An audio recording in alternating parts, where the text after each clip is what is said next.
I think it's only appropriate that I start my first video the same way I start a conversation with anybody new that I meet, and that is how to pronounce my name.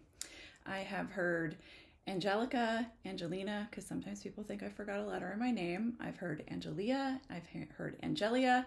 My personal favorite is Angelia, and I actually hope there is a name out there pronounced that way because it is beautiful.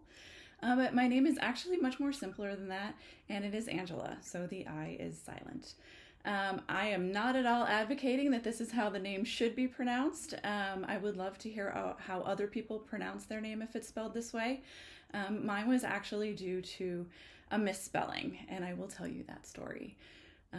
Shortly after I was born, my mom says probably within, half an hour after I was born, the nurse came in and asked what my name was, and my mom said Angela.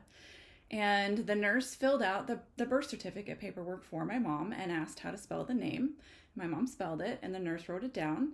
My mom then later got the birth certificate after she had gotten home in the mail and saw that it said Angelia, how it's spelled, and was like, well, this isn't right. This isn't what I said. So she went down to the town hall and asked to have my name fixed. And the lady at the town hall said it'll be $25 to have the change made. And my mom said, well, I'm not paying that. I didn't make the mistake. I didn't write it down. And the lady at the town hall said, I'm sorry, there's nothing I can do. It's $25. And my mom, being the stubborn mom that she is, walked out and refused to pay it. So my name remained Angelia. Of course, pronounced Angela. And I would say around the time I was 6, 7, my mom came to me and said, if it's really what you want, if you want to change how it's spelled, we will pay the $25 or whatever the fee would be at the time to change your name to be spelled without the I. And the only thing, being a child at the time that I thought was, well, there's another Angela in town and her name is spelled correctly.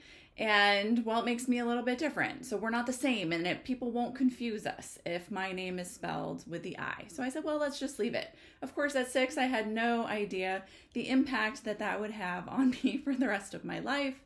But here we are. I probably will never change it. I think it does make me actually unique. I would say I have to agree with my 6-year-old self in that decision. But yes, it leads to this conversation every single time I meet somebody new. And it's a fun conversation. I guess it's a fun story. So you get to learn a little bit about my mom in the process. And I ruined the spelling of the name Angela for everybody, I think, for the rest of their lives. So there you have it. That's my name. And if you've been mispronouncing it, don't feel bad. I am 100% used to it, and certainly don't take offense to it.